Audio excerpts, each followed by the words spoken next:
Hello and welcome to the OneTrust Release Overview video for the 2025-05.1.0 release, also known as the 2025 Spring Seasonal Release, which started rolling out on May 12, 2025. In this video, I'll cover the major features that were released as public preview or general availability in the Consent and Preferences solution. As always, just a quick reminder that this video reflects OneTrust's current expectations for product capabilities. Be advised that dates and features may be subject to change and should not be relied upon when making purchasing decisions. In this release, there is one new feature in consent management, Scan Behind Login MFA support for Cookie Scanner, and it is being released as public preview. In Universal Consent and Preference Management, there are two new features, High Performance Bulk Import, which is being released as public preview, and the Snowflake Consent Management Native Application, which is also being released as public preview. Let's start by looking at the new Scan Behind Login feature. This new feature in the Cookie Scanner gives you the ability to scan websites with multi-factor authentication, providing you with a more comprehensive view of the technologies and trackers operating across all your properties. This particular update provides support for multi-factor authentication, or MFA, using authenticator applications such as Google Authenticator or Microsoft Authenticator. There are other forms of multi-factor authentication like biometric or hardware keys, which are not supported in this update. It is important to note that when setting up this feature, you will need to have an account ready that you want to use for the Scan Behind Login and the Authenticator application installed on your mobile device. To configure the MFA support, navigate to the Scan configuration in OneTrust, and in the Authentication tab, you will notice a new group of starter packs including the MFA starter pack. The starter packs preload the typical steps that you need to complete during the setup process, so you are not starting from scratch. Before we start the configuration in OneTrust, we are going to set up MFA on the website that needs to be scanned. In this example, we are going to use Atlassian as the sample website. The setup configuration of MFA on your sites will not be identical to the setup process in Atlassian. Here we navigate to Account Settings and then Security and select two-step verification. We are prompted to enter the password and then select the Authenticator app. The next few steps are very important and are similar on most all sites that allow for MFA with an Authenticator application. First, we will do the required steps to complete the setup of MFA for the account, and second, during this process, we will capture either the QR code or the secret key if it is made available.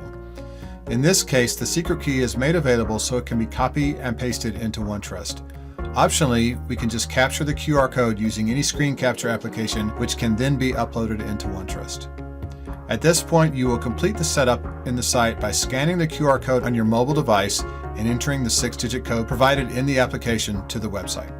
Once the setup on the website is complete, you can go back to the OneTrust application and finish the configuration by either entering the secret key or uploading the QR code. This completes the setup of MFA in OneTrust, so now when the scanner is required to authenticate to the page, it will have the information needed to complete the authentication and continue to scan the site.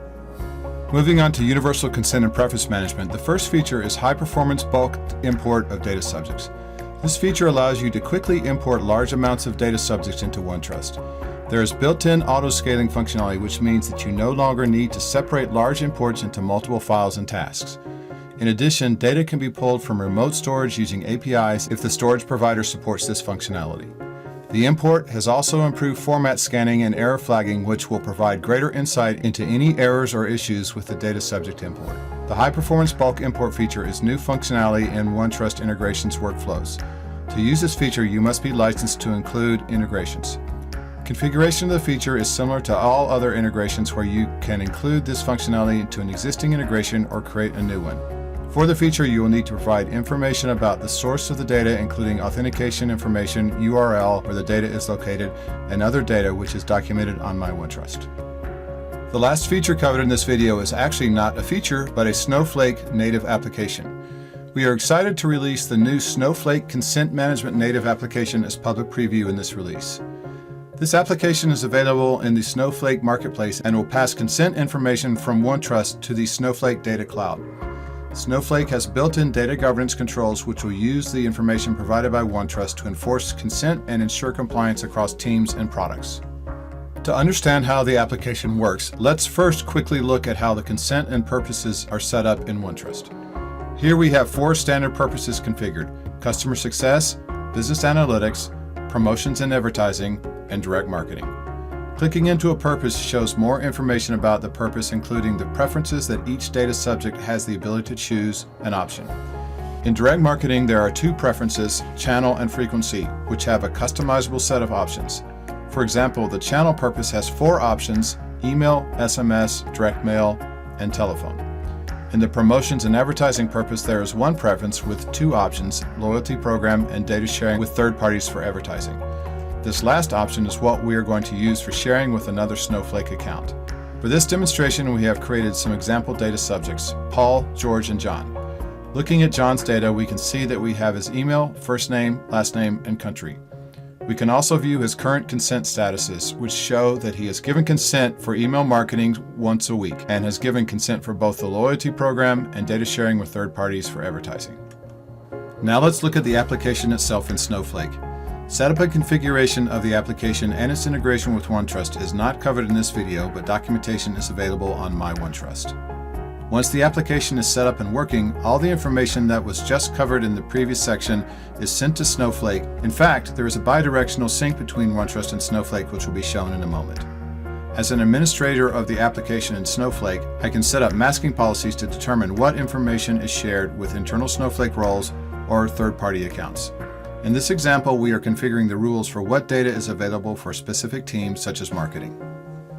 In this policy, we have allowed access to all data elements and columns and have selected the channel preference from the preferences defined in OneTrust. We then select the option, email, for example, and select the marketing role and allow this role to access only the first name and country data elements. If we wanted, we could have included all the other data elements configured in OneTrust. We have also configured another policy for the account admin to be able to view all data elements and columns for the promotions and advertising purpose. A view of all policies is available at the bottom of the page. In addition to configuring policies for roles, you can also configure policies for other accounts.